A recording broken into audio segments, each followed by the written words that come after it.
Most people think, I can't start a business without money.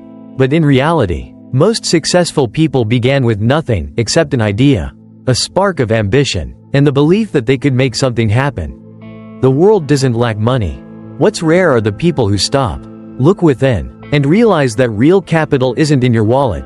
It's in your mindset and how you act with what you already have. The real question isn't, how much money do I have? But, what do I already have, and how long have I ignored its value? Everyone has their own form of capital, a small skill, a personal experience, an unused item in the corner, or a connection you've never thought about. Once you look at it differently, you'll realize, your capital has never been zero. In today's video, we'll explore 10 real, low-cost ways to start a business, with true stories of real people proving that you don't need to start big, you just need to start genuinely. And maybe, by the end of this video, you'll realize that what's holding you back isn't money, it's the way you think about yourself. Right finger if you find this video helpful. Hit subscribe to Different Success Mindset today. As a thank you gift, I've prepared an ebook titled, Starting When You Have Nothing. The link is in the description and pinned comment below. Leave your email and I'll send it right to you, or simply comment, gift, if you'd like to receive it. These are concise insights that can help you start changing tonight. Don't miss out. Sometimes, one small habit can shape an entirely different future. Have you ever opened your closet, looked around your house, and realized you're surrounded by capital without even knowing it?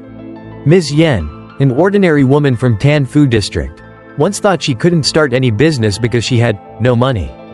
But one day, while cleaning her house, she found a few items she rarely used, a drill, a stainless steel table, and some folding chairs. Instead of letting them collect dust, she decided to post them for rent online. The price was just a few dollars per day. But surprisingly, there was always someone who needed them. And so, from things that seemed worthless, she created a small but steady income stream. It wasn't huge, but it was consistent, and more importantly, it changed how she saw the idea of capital. We often think, capital means money. But in truth, capital is anything that can create value, if you're willing to act.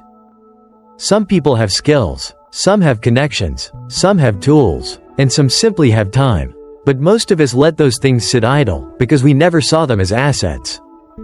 Think about it.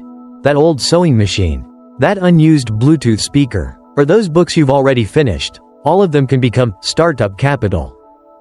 The issue isn't what you lack, it's that you haven't noticed what you already have. The mindset of resourcefulness is where every creator begins. It turns trash into treasure, old things into opportunity, and a person with nothing into someone who takes action. Some people say, to build big, you need big money, but in reality, to begin, you only need enough to move. And sometimes, that first step is simply cleaning your home and cleaning your mindset. Do you know why many people keep waiting for the right conditions before they start? Because they forget that the real conditions don't come from outside, they come from how you see the world around you. If you're hearing this right now, pause for a moment, open your closet, look around your room, revisit what you've forgotten. Maybe, the capital you need to start has been there all along, just waiting for you to see it. The simple lesson is this: forgotten things are also capital. When you learn to organize what you have, money will naturally start to flow from it. It's not magic, it's the result of a new mindset, one that appreciates the small things. Because sometimes, you don't need anything new to start a business. You just need to look back and start for real. Have you ever seen someone throw something away and thought, why don't they use it for something else? The story of Ms. Lan, a woman from Binduang, is a perfect example of how to turn what others discard into your own opportunity. One day, while passing by an old convenience shop, she saw a sugarcane juice cart covered in dust. The owner said, "It's been sitting there for ages. No one would rent it." Instead of walking away, she asked to rent it, 200 Vietnamese dongs a month, less than $10. She cleaned it up, fixed a few things, and pushed it to a nearby factory street. She sold sugarcane juice and later added bread. 3 months later, she recovered her investment. A year later, she had her own stall and even hired an assistant. When asked for her secret, she smiled and said, I just rented what others gave up on. In a world where people think you must own to succeed, she chose to utilize. And that's a powerful mindset. You don't have to own it, you just have to see its value. Many people wait until they have the right resources to begin. But the ones who actually move forward are those who know how to use what others discard and turn it into new value. This mindset not only saves you money, but also builds creativity, flexibility, and adaptability, forms of capital far more valuable than cash. Think about your surroundings. How many small shops, businesses, or individuals are leaving their tools, spaces, or ideas unused? If you can see opportunities, you can rent back that value, not just with money, but with trust, enthusiasm, or your ability to get things done. Opportunities are rarely where everyone looks, they're often where others have already walked away. And sometimes, to start a business, you don't need anything more, just a different way of seeing. Ms. Land's story isn't really about money. It's about redefining limitations. When you stop looking at things through the lens of lack, and start looking through the lens of possibility, the world opens up. What others throw away might just be the thing that helps you rise. The takeaway: you don't have to own it, just see the value in what others ignore. Because real opportunities never disappear, they just change owners. Some people say, I don't have any special talent. But the truth is, everyone has a skill, we've just undervalued it for too long. Trin is a perfect example. She had what seemed like a small skill, beautiful handwriting. At first, she just wrote cards for friends and hand-lettered quotes for loved ones. But one day, someone asked, "Do you take commissions?" She posted a few samples online, and surprisingly, the orders started coming in. Every week, she made between 600,000 to 1 million Vietnamese dongs. It wasn't much, but the real reward was this. Trin started believing in her own value.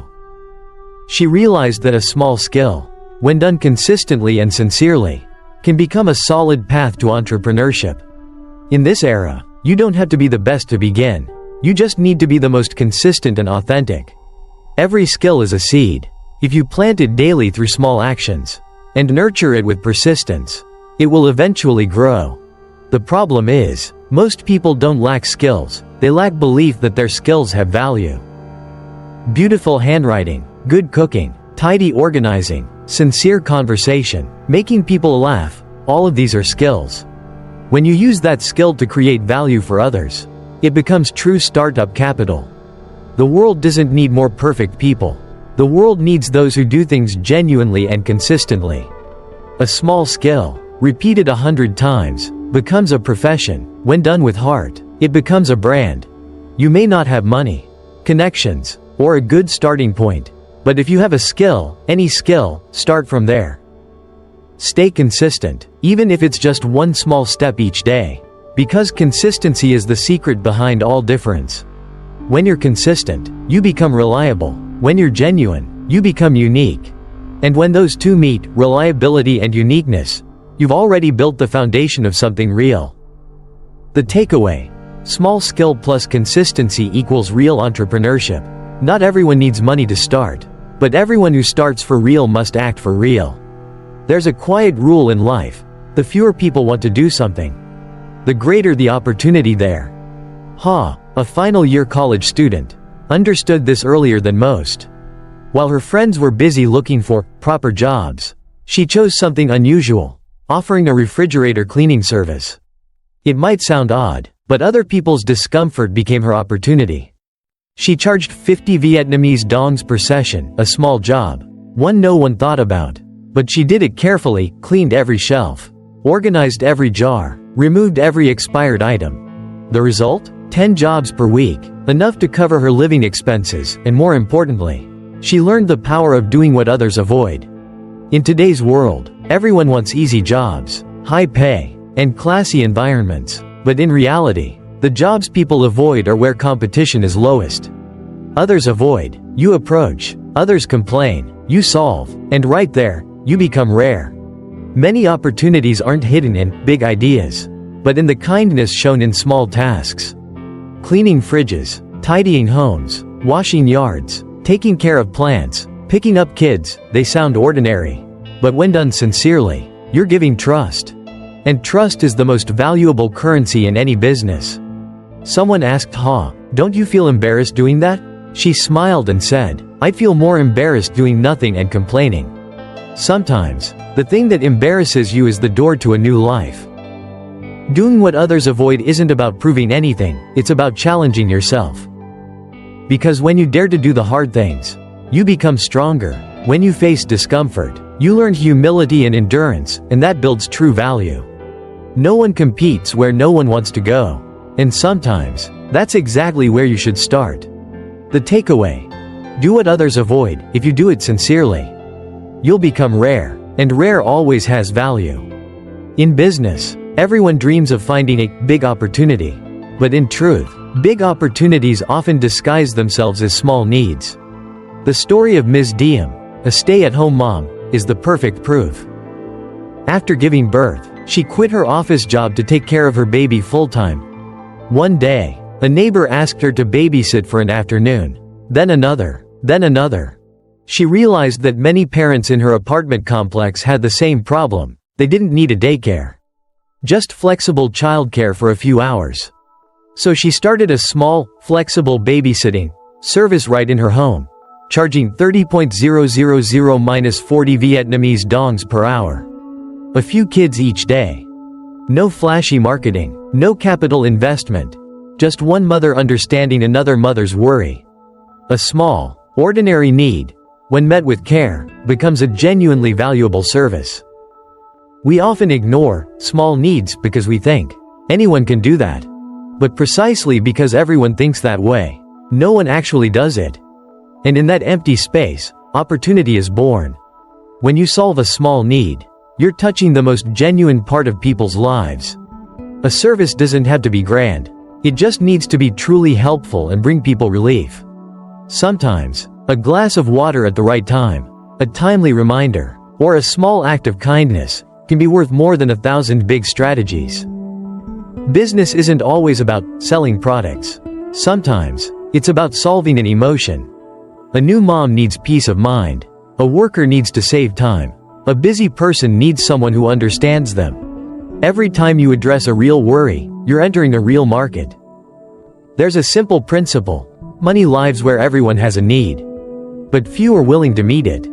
Instead of searching for a million-dollar idea, look for a problem 1,000 people have. Solve it sincerely, and you'll build something sustainable.